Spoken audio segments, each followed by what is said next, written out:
Olá pessoal, espero que tenham estando ou tendo um bom dia, né?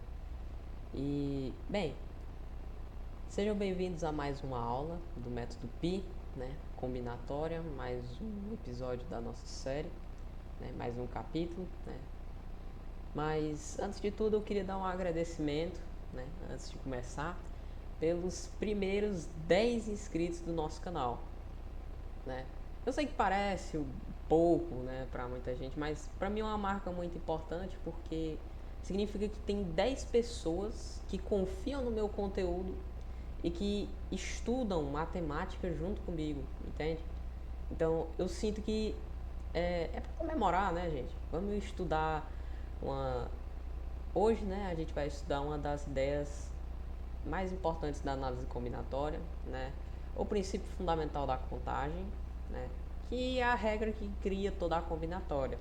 Eu não ia fazer esse vídeo, mas eu decidi fazer justamente por um especial aos 10 inscritos, né?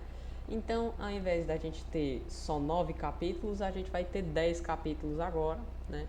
E pode ser que eu acrescente mais um capítulo caso a gente bata a meta de 20, né? Isso se a gente não bater a de 30 antes, né?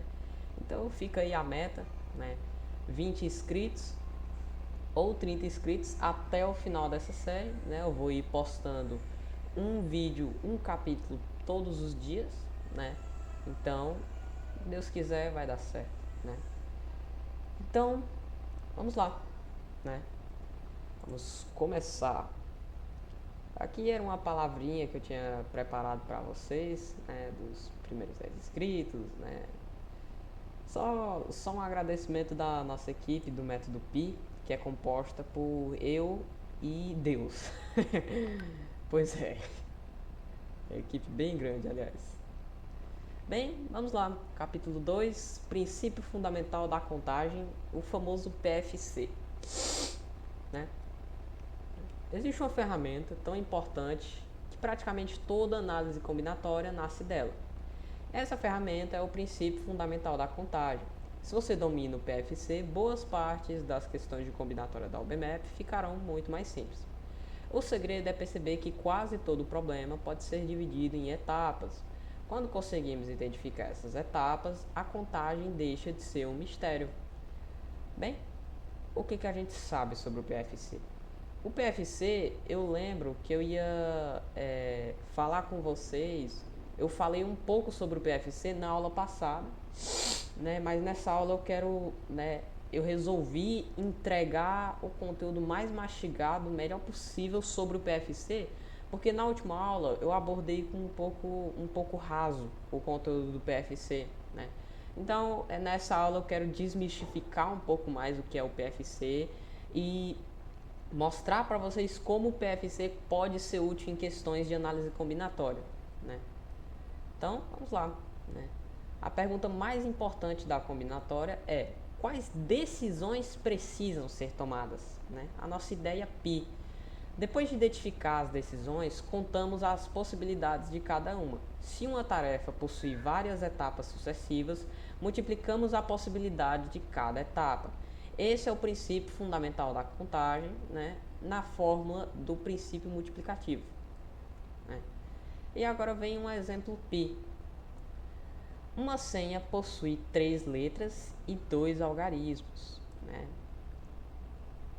Só porque senão eu vou entregar a resposta para vocês, né?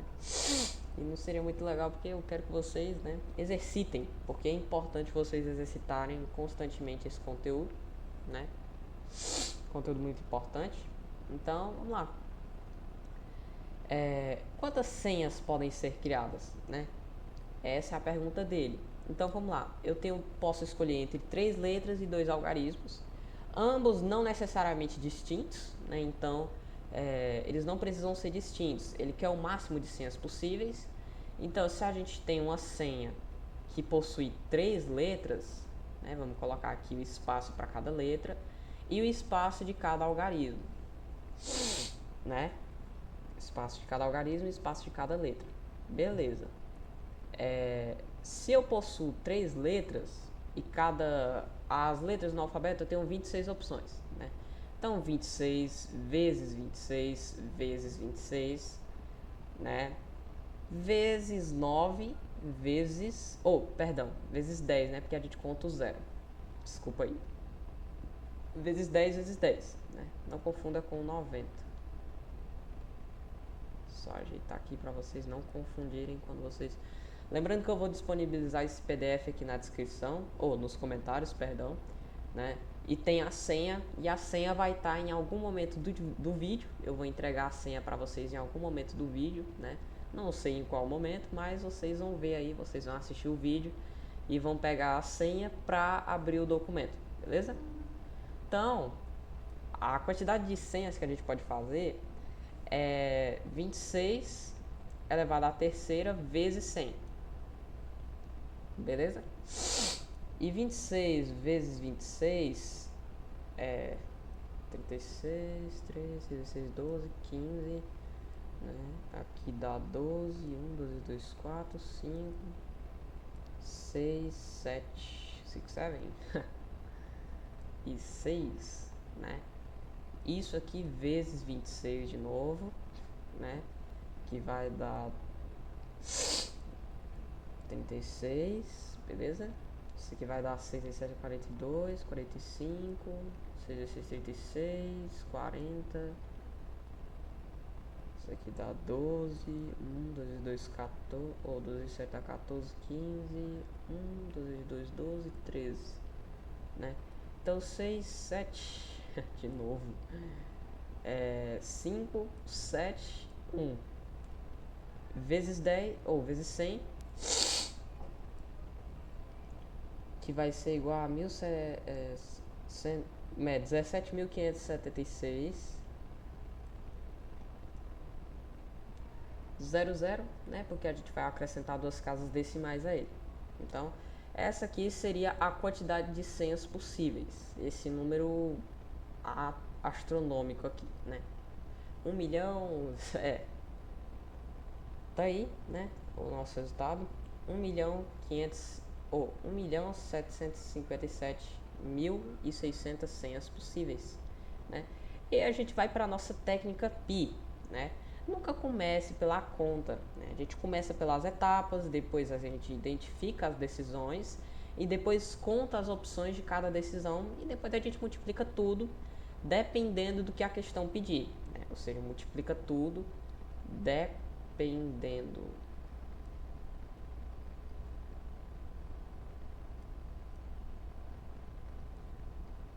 do que a questão pedir, né? Quando vocês forem ler a apostila aí, ó, não se esqueçam.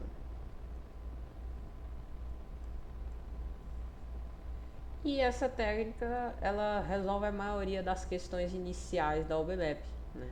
Uma técnica bastante utilizada, né? Já está praticamente em toda a questão da UBMAP. Então, aí vem a nossa pergunta Pi, né? Antes de resolver qualquer questão, a gente tem que perguntar quais escolhas estão sendo feitas, e essa pergunta ela vale muito mais do que você tentar decorar uma fórmula, porque tem muita gente que só decora. Ah, por exemplo, eu tenho 6 pessoas, né? E quero formar uma fila.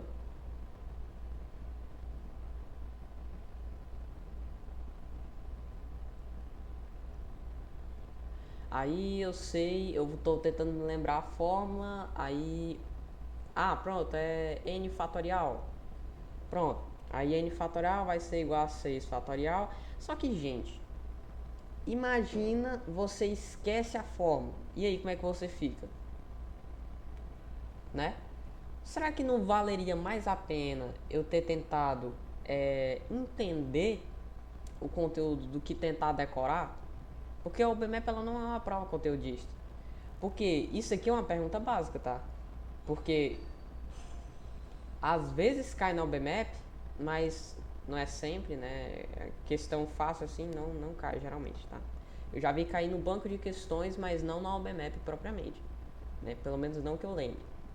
Mas, gente, o se tem uma forma dificílima de você fazer, tipo a da permutação com repetição, você não vai se lembrar na hora e vai se esquecer e aí acabou a questão para você, né? Então, ao invés de tentar decorar fórmulas, por que você não tenta entender fórmulas? Por que você não tenta entender o raciocínio por trás?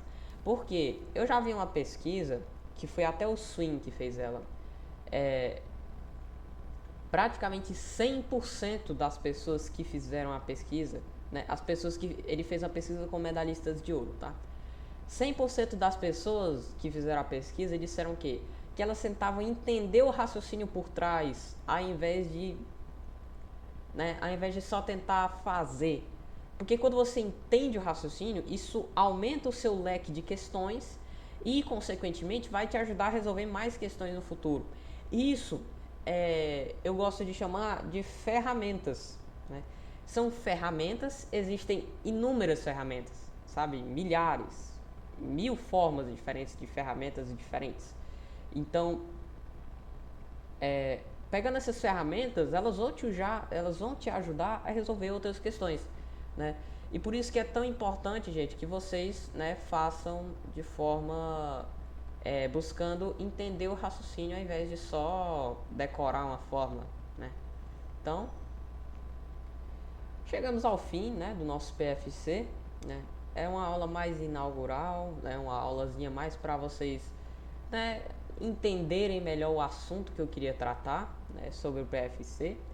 E, bem, vamos para o resumo final, né? A primeira coisa que a gente tem que fazer é dividir o problema em etapas, tá? Etapa 1, que é perceber. A segunda etapa, que é aplicar.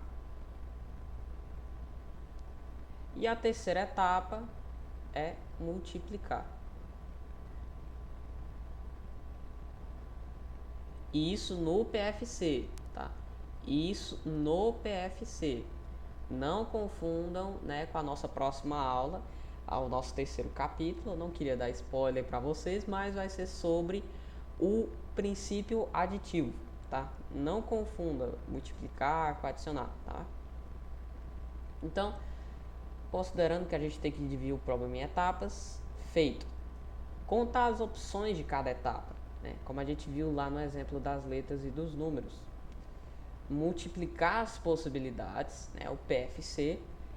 E, gente, o PFC é a base de praticamente toda análise combinatória, né? Esse é o final do nosso segundo episódio do método Pi, né? O segundo capítulo. Lembre-se, gente, pense primeiro e conta depois, tá? Queria agradecer muito aos 10 inscritos, né? É um evento muito importante para mim, né? Principalmente porque eu comecei esse canal do zero, então eu, eu resolvi tentar melhorar um pouco mais o conteúdo para vocês. Eu resolvi tentar melhorar um pouco mais as apostilas, com o que estava faltando, eu resolvi acrescentar mais, né? Porque são 10 apostilas, gente, e não é tanto tempo assim para fazer uma apostila tão grande, né? Vocês veem que eu sempre procuro estar entregando conteúdo de qualidade para vocês, né? Um conteúdo bom. Então, assim, eu sempre estou me dedicando para entregar vídeos melhores para vocês, né? E para mim é um marco, eu fico muito feliz, né? Eu não consigo esconder isso, porque 10 inscritos é muito importante para mim, né? 10 pessoas que confiam no que eu faço, 10 pessoas que estudam a matemática que eu estudo. Então, né? Se você tiver alguma dúvida, pode mandar nos comentários, né? Eu vou deixar nos comentários também o link para quem quiser ter aulas particulares comigo, R$16 a hora. A primeira aula é de graça, né? Então, quem quiser pode chamar lá, né? Eu vou responder. E fiquem com Deus, né? E muito obrigado pela presença de todos, né? Todo mundo que me acompanhou até aqui nessa marca dos 10 inscritos. Bem, se você chegou até aqui, muito obrigado por assistir. A gente está apenas começando o método Pi e a meta agora é chegar aos 20 inscritos, certo? E são 20 pessoas, né, que eu quero construir essa comunidade de estudantes apaixonados por matemática, Olimpíadas, raciocínio lógico, né? E eu só queria colocar um pequeno desafio para vocês, né? O desafio dos 10 inscritos, né? Que é o seguinte: resolva a seguinte equação usando o PFC e deixe a sua resposta nos comentários. Uma senha é formada por duas letras, dois algarismos. Quantas senhas podem ser usadas ou criadas, né? Quantas senhas diferentes podem ser usadas ou criadas a partir de duas letras e dois algarismos? Pergunta que eu deixo para vocês, né? Espero que tenham um bom dia e que o vídeo tenha ficado, né, bem didático para vocês, tenha dado para entender bem, né? O segundo episódio da nossa aula. Então eu pretendo continuar essa playlist, né? Espero que a gente bata a meta dos 20 inscritos, dos 30, né? Deus quiser a gente chegue nos 400 e para os 400 eu tenho uma surpresa bem grande para vocês, tá? Uma surpresa muito, muito grande, beleza? A senha do material é álcool, tá? A senha é álcool, tudo minúsculo com acento, tá? No O. Perdão, no A, beleza? Muito obrigado a todos aí, valeu!